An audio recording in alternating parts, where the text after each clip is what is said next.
It's a huge honor to be up here, and just to be amongst the folks who are in the room and who are being awarded. I wish this experience on everybody. It's phenomenal, and I'm so grateful and humbled. What excites me is using water as a vehicle for dialogue. I love the Team Rubicon story and getting the Indians and Pakistanis working together. In some cases, they do work together around water resources, and that's what's powerful about this idea of sharing our resource. It's a resource that's so critical. If we look at these numbers, we see this as one of the global crises. The top three crises facing humanity today are HIV, AIDS, malaria, and the water crisis. You look at this death and destruction, this is bigger than just about anything. It's bigger than all the wars in any given year put together. It's bigger than floods and droughts and earthquakes. This is a catastrophe that's facing us day by day. 2.5 to 5 million people are dying every year. This is mostly children, mostly in the developing world. And more tragic because water is a resource that we base everything on. We base our economies, our ecologies, our faith traditions. Everything we do relies on a safe, stable supply of water. These are the two lenses through which I work. The world view on the left is around watersheds. This is the way water people see the world. Everything's connected to everything else within this unit. All the people, all the ecology that's within this, surface water, groundwater, quality, quantity, it's all connected. And we see that. We see the forces that bring us together. The rest of the world is also very cognizant of the lines in the worldview on the right, the things that separate us for very legitimate reasons, but also impede our management of the resource, so that our challenge in shared water is to manage the world as if it looked like it does on the left, recognizing the very legitimate needs that are protected by the lines on the right. And this is challenging. When I first got involved in this world in the early 1990s, people were pointing to these roughly 6 case studies and noticing that people who don't like each other very much around the world share water resources. And the Indus, India and Pakistan, Israelis and Arabs, the Aral, the Ekistans, the tensions there, the Tigris and Euphrates, we've seen what can transpire in these basins. So noticing that these people share watersheds, but also all of the forces that are making the water situation more difficult and all the forces that are making the political situation more difficult are exacerbating. And that combination got a lot of people, including Kofi Annan, to project that the wars of the 21st century would be about water. And he said this in 2001. Fierce competition for fresh water may well become a source of conflict and wars in the future. And so as I started to look at the question, I'm trained as a scientist, and my question as a scientist was, what do we actually know? We've got these 6 case studies. That's nice. What else is out there? We didn't even know how many international basins there were at the time. And as you heard in the film, it's 286, not 6. Half of the land surface of the earth is shared basins. 80% of water comes out of basins that are shared by 2 or more countries. And 40% of the world's populations live in these basins. And the other thing that we weren't paying attention to, if there's a spectrum of things that countries can do with each other, from conflict all the way to possibly cooperate, all the attention was on the conflict side. And that's where these projections were coming from. And so we started to compile stuff. We do what scientists do, we collect stuff. We started to collect the world's experience around shared waters. All the treaties in the world are now at Oregon State University, negotiating notes, all of the interactions between countries. We compiled them, we put them into the database, and we coded them by how intense they were along this spectrum from conflict to cooperation. And what you see right off the bat, these are 1,800 events in the last 60 years. And it turns out that 2/3 of the time we do anything over shared water, it's cooperate. 2/3, and this is the same people that people were pointing to as potential war. These are Israelis and Arabs, Indians and Pakistanis, Azeris and Armenians. Around the world, even in very tense time, even as they're fighting over other issues, people will cooperate over water. On the conflict side, most conflict is verbal conflict. It's -1 and -2. What does that mean? It's a politician talking about conflict or a journalist writing about it.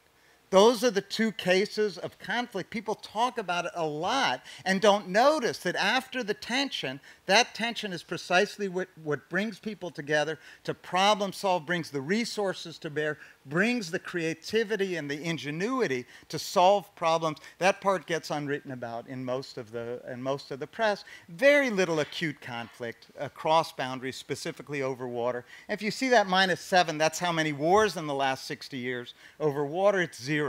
You have to go back 4,500 years to find the only war in history between the city-states of Lagash and Umma over shared water. So we continue to build our database and compile the things that would point to indicators of future tension, so that now not only can we identify potential hotspots 2, 3, 5 years down the line, but we also have enough experience with the negotiation process to understand how we might prevent those problems from coming about to begin with. So the first lesson is about this merger of science and policy. Professor David Gray said this nicely: science without policy is science, policy without science is gambling. So we need to be able to merge these two to have accurate policies. The other lesson that comes out of the work is actually too much rationality. So the other part of my job is in the room as a mediator, as a facilitator, and here I was trained, like a lot of folks, in Western alternative dispute resolution, which is profoundly rational. You can quantify the benefits of cooperation. You can show people why discord is wrong and cooperation is right. And that gets you to a certain point. And those of us who have been involved in conflict, or those of us who are in a relationship, understand that conflict is not profoundly rational. We get that. There's another model, the rest of the world, and I talk about it. In our world, our rational approach is only a couple of hundred years old. It's really since the Enlightenment that we took the world of rationality and spirituality, separated them out, and said in public discourse we are only going to talk about things that are measurable. You can have this other life in your private Friday, Saturday, Sunday community, but don't bring it into public discourse, and don't use the word spirituality or talk about. That's not what happened in the rest of the world. We're walking around with one eye shut, thinking that we can see perspective, and unfortunately our view is the one that's carrying the day.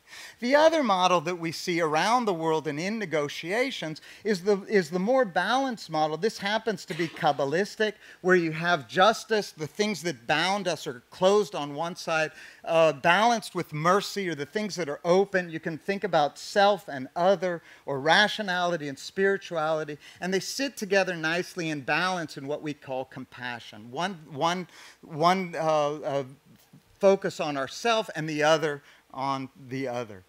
This, again, is a Kabbalistic model, but it could just as easily be the Holy Trinity, Father, Son, and Holy Spirit. You see this in the Taoist tradition, in the idea of yin and yang, self and other. In duality, perpetual duality. You see it in Hindu tradition, the third eye, the eye of insight, the eye of Shiva, balancing the eyes of the sun and the moon. And if you need science to be able to talk about this balance, John Nash got the Nobel Prize in Economics for discovering the Nash equilibrium that faith traditions had been talking about for thousands of years, that people aren't solely self-motivated, that they balance their own needs with the needs of others in what's now known as the Nash equilibrium.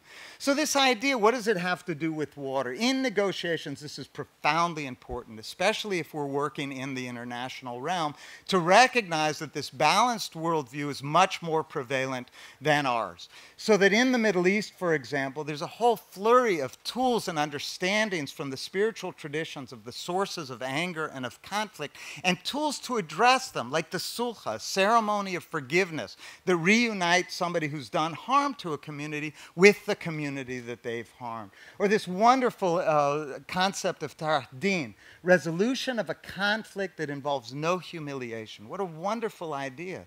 So that when we're negotiating in water, this is the aid that flows from the global north to the global south.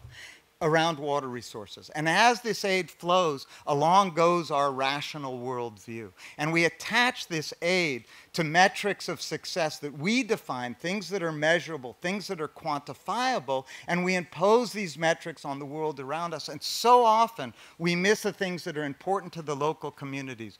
The idea of community, the idea of faith, of honor, of spirituality. And we need at some point to take our hand off of our eye and recognize that the worldview is not as singly dimensioned as we think it is. And interestingly, I found a wonderful quote from Mrs. Heinz when she first started the Heinz Award. Look at this, but science without soul could just as easily serve evil as good. That's my second lesson, and I thank you for that.